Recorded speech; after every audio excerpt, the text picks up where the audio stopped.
ہر وہ چیز جو خدا سے غافل کر دے وہ دنیا کہلاتی ہے۔ انسان مرتا نہیں، مار دیا جاتا ہے، لفظوں، لہجوں اور رویوں سے۔ زمین و آسمان کا مالک اللہ ہے اور اس کی قدرت ہر شے پر حاوی ہے۔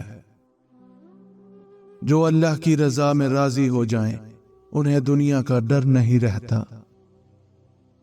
اللہ سے مانگو، پھر مانگو اور مانگتے رہو، وہ دے گا کیونکہ وہی دے سکتا ہے۔ کچھ آنسو راز ہوتے ہیں ہمارے اور اللہ کے درمیان، اور جب تم مایوس ہو جاؤ تو اپنے رب سے گفتگو کرنا، مایوسی ختم ہو جائے گی۔ اللہ عطا کرنے پہ آئے تو بندے کی ذات، اوقات اور عمر نہیں دیکھتا۔ اڑا دیتی ہیں نیندیں بھی کچھ ذمہ داریاں گھر کی، دیر تک جاگنے والا ہر شخص عاشق نہیں ہوتا۔ جب بندہ مخلص ہو تو عزت میرا رب دیتا ہے۔ گناہوں میں مبتلا انسان کا پھر دعاؤں پر یقین نہیں رہتا۔ کبھی کبھی کسی کے الفاظ اتنے چبھ جاتے ہیں کہ ہم چپ سے ہو جاتے ہیں اور سوچتے ہیں کہ ہم اتنے برے ہیں۔ دیکھنا اللہ جلد ہی تمہارے لیے اندھیروں میں سے اجالے پیدا کر دے گا۔ آنسو وہ خون ہے جسے غم نے پانی دیا ہے۔ اس سے پہلے کہ مٹی کا بدن خاک بنے، باوضو ہو کر مصلے پر جوانی رکھ دو۔ اگر بہترین فیصلہ چاہتے ہو تو سب کچھ اللہ پر چھوڑ دو۔ رشتوں کے بدلنے کا کیا رونا، وقت تو آپ کی اپنی شکل تک بدل دیتا ہے۔ سوچ اگر خوبصورت ہو تو اللہ تقدیریں بھی بدل دیتا ہے۔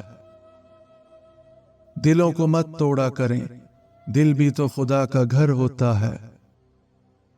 خواب، خواہش اور لوگ کم ہی ہوں تو بہتر ہے۔ پتہ ہے محبت کیا ہے؟ ٹھنڈے پانی سے وضو کرنا۔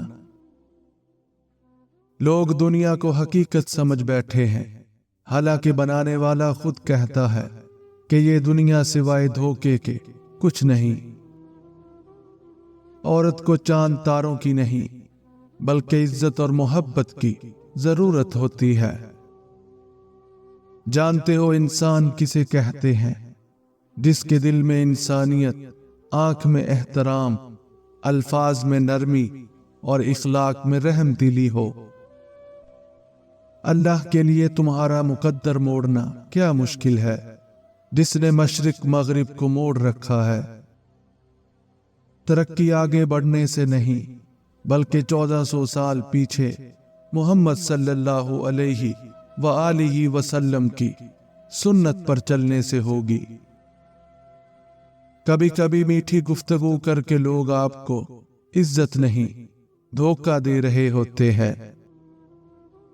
توبہ کرنے میں دیر مت کرو کیونکہ موت اچانک آتی ہے۔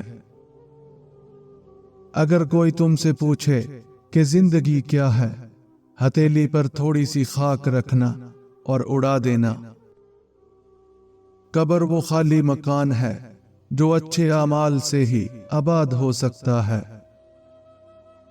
اگر آپ بیوی پر یہ سوچ کر توجہ نہیں دیں گے کہ سر پر چڑھتی ہے تو اس بات کا شکوہ بھی مت کریں کہ وہ نافرمان ہے۔ آپ کتنے ٹوٹے ہوئے ہیں یہ کوئی بڑی بات نہیں ہے، آپ نے خود کو کتنا سمیٹا ہوا ہے یہ بڑی بات ہے۔ وقت کی واپسی نہیں ہوتی گھڑی کی سوئیاں گھمانے سے۔ جو آزمائش لگ رہی ہے وہ اللہ کی حفاظت بھی تو ہو سکتی ہے۔ کچھ دروازے اللہ تعالی ہماری حفاظت کے لیے بند کرتا ہے۔ سچا انسان تھوڑا جذباتی ضرور ہوتا ہے لیکن منافق بالکل نہیں۔ انسان سب سے زیادہ ذلیل من پسند لوگوں سے ہوتا ہے۔ جدید انسان کی سب سے خطرناک ایجاد عارضی تعلقات ہیں۔ صرف دو طرح کے لوگ آپ کو سمجھ سکتے ہیں، ایک وہ جو آپ جیسے حالات سے گزر چکا ہو، اور دوسرا وہ جس کو آپ سے شدید محبت ہو۔ جس رشتے کو شک نے خراب کیا ہو اسے قسمیں بھی ٹھیک نہیں کر سکتی۔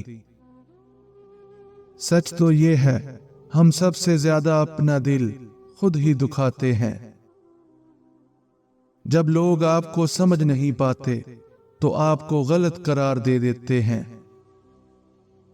سورہ یوسف مثال ہے، کچھ چیزیں لمحوں میں نہیں دی جاتی، وہ اکثر صدیوں میں تمہارا حصہ لکھ دی جاتی ہیں، تہلکہ مچا دیتی ہیں عرش آسمانی میں۔ محبت جب جوانی میں خدا کا نام لیتی ہے، اور جہاں بات آتی ہے سکون کی تو میں اللہ سے باتیں کر لیتا ہوں۔ تم تہجد تک خود نہیں جاتے بلکہ تہجد کو تم تک لایا جاتا ہے۔ جس کو یہ علم ہو جائے کہ اللہ پاک بہت غور سے سنتا ہے، پھر وہ اپنی کہانی کسی اور کو نہیں سناتا۔ تہجد تو عشق کی نماز ہے۔ خاموش لہجوں کو یہ مت سمجھیں کہ اندر سے خالی ہیں، ان میں باتوں کی گہرائی سمندر سے بھی زیادہ ہوتی ہے، بس وہ ضبط کے عادی ہوتے ہیں۔ مخلص انسان نرم ریت پر چلنے والے کی مانند ہوتا ہے، جس کی کوئی آواز نہیں ہوتی لیکن اس کا نشان موجود رہتا ہے۔ اگر آپ حادثاتی طور پر کسی سے 2-4 کتابیں پڑھ گئے ہیں تو ہضم کرنے کی کوشش کریں، دوسروں کا جینا حرام نہ کریں۔ معافی، محبت اور عبادت سب پردے کی چیزیں ہیں۔ عورت کی اتنی وفا کافی نہیں کہ وہ تمہارے ساتھ جنت تک کے خواب دیکھتی ہے، جبکہ تم اسے پہلو میں بٹھا کر بھی 3 بیویوں کے خواب دیکھ رہے ہوتے ہو۔ اللہ فرماتا ہے، اے موسیٰ، جب میں خوش ہوتا ہوں تو بیٹیاں عطا کرتا ہوں۔ جس کا ملنا ممکن نہیں ہوتا وہ چیز بھی تہجد سے مل جاتی ہے۔ زندگی میں قدم، قسم اور قلم سوچ سمجھ کر اٹھانا۔ رب کے ہو جاؤ، وہ پوری دنیا کو تمہارا کر دے گا۔ تمہارے ایک آنسو کے بدلے وہ مسکرا کر تمہاری ساری خواہشوں پر کن کہہ دیتا ہے۔ ایسی محبت صرف تم سے تمہارا اللہ ہی کر سکتا ہے۔ وہ سب جانتا ہے کس کو کب اور کیا دینا ہے۔ آج انسان پریشان ہے کیونکہ اس کے پاس ہر کام کے لیے وقت ہے سوائے نماز پڑھنے کے۔ سارے دکھ 3 الفاظوں پر آ کر ختم ہو جاتے ہیں کہ اللہ ہے نا۔ جب دل ضد پر آتا ہے تو اللہ امتحان دے کر آزماتا ہے۔ زندگی بس سفر ہے اللہ سے اللہ تک، اور اللہ نے چاہا تو وہ بھی حاصل ہوگا جو لا حاصل رہا اب تک۔ ہم زندہ بندے کو روٹی تو نہیں دیتے لیکن مرے ہوئے کے نام پر دیگیں دے دیتے ہیں۔ آپ کا بڑا سرمایہ وہ لوگ ہیں جو آپ کی غیر موجودگی میں اپنے رب سے دعاؤں میں آپ کے لیے خیر مانگتے ہیں۔ خلوص اور عزت بہت مہنگے تحفے ہیں، اس لیے ہر کسی سے ان کی امید نہ رکھو، کیونکہ بہت کم لوگ دل کے امیر ہوتے ہیں۔ دعاؤں کا رنگ نہیں ہوتا، مگر جب یہ رنگ لاتی ہیں تو زندگی میں رنگ بھر جاتے ہیں۔ لباس قیمتی ہو یا سستا، کردار کو نہیں چھپا سکتا۔ اپنے کردار کو اچھا کرو، ہر لباس میں اچھے لگو گے۔ دل سوچ سمجھ کر توڑا کرو، ہر گناہ کی معافی نہیں ہوتی۔ جو جتنا اچھا جھوٹ بولتا ہے دنیا اس کی ہوتی ہے، لیکن پھر اس کی آخرت نہیں ہوتی۔